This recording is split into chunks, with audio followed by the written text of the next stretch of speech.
Patriots fans and Texans fans, thank you for joining us today on this Locked On Patriots, Locked On Texans crossover episode. Mike Debate of Locked On Patriots, joined by Brian Big Sarge Bearfield, host of Locked On Texans. And Brian, we've talked a lot about what the New England Patriots and the Houston Texans need to do to remain competitive and to give themselves an edge in this game. But when it comes right down to it, these games are usually about keys to victory. Little things that these teams need to do, maybe major things these teams need to do in order to make sure that they're on the winning side. Being the visiting team, when you look at the Houston Texans, what would you say are the keys to victory this Sunday for Houston? The only key, there's only one key for the Houston Texans this weekend, and that is to get that offense going.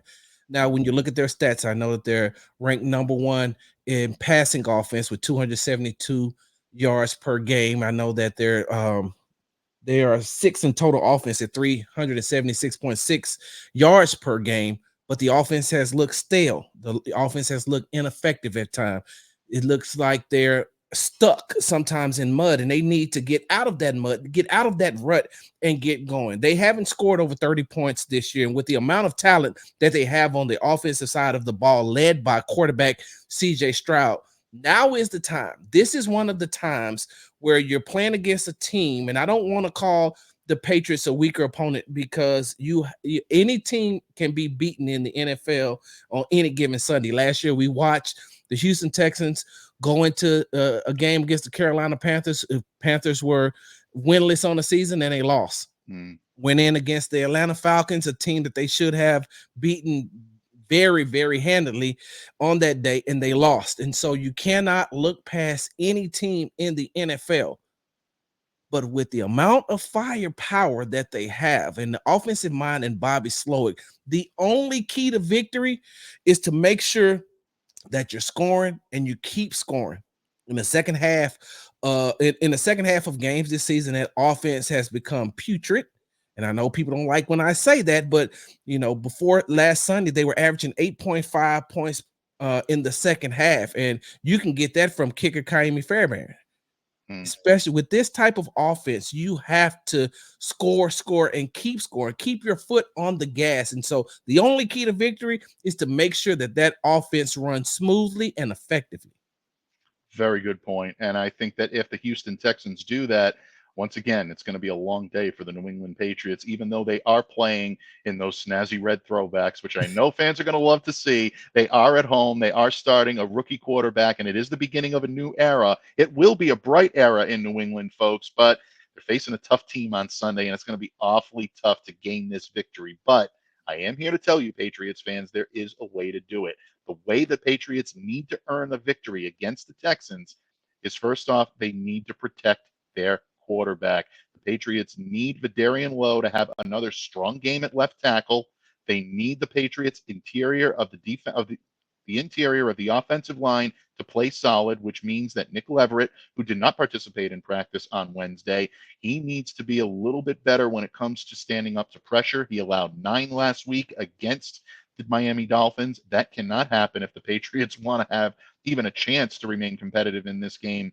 And again, Michael Wenu on that right side needs to be the stabilizing force, and he needs to be the guy that's going to help to dictate what type of game that line has. If that line can hold up, the Patriots have a puncher's chance in this one. That means Ramondre has to be strong running the football. That means Antonio Gibson needs to be a strong receiver out of the backfield and be a third down weapon, and the Patriots have to get the passing game involved. There will be times, Sarge, where you will see Drake May make eye-opening throws, and Patriots fans will be excited.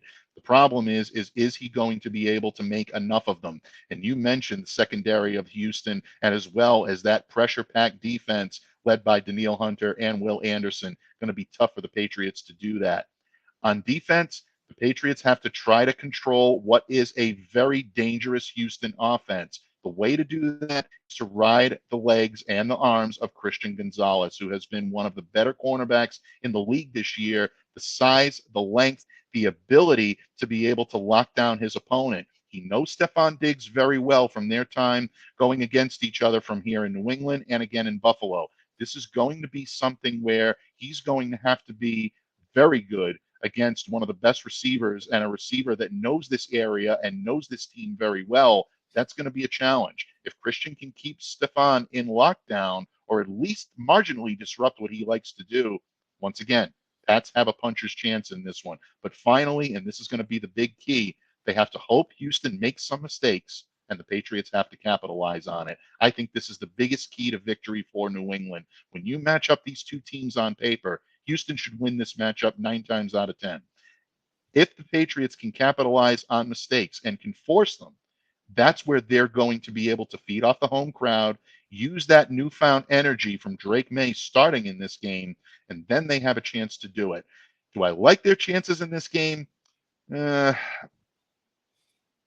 see. But at the same time, I know Pats fans are going to be very excited to see Drake May under center, and they're going to be very excited to see what a lot of us believe to be a strong Super Bowl contender in the Houston Texans. I'm looking forward to it. Sarge is looking forward to it. We'll be in attendance, and we're going to be ready to break this game down for you. But first of all, Bud, I just want to thank you very much for joining me here today on this crossover episode, for joining the Locked On family. Honored to be your colleague. More honored to now be your friend, and I'm looking forward to covering this one. So any parting words for Patriots fans or Texans fans when it comes to this one heading into week 6, Bud?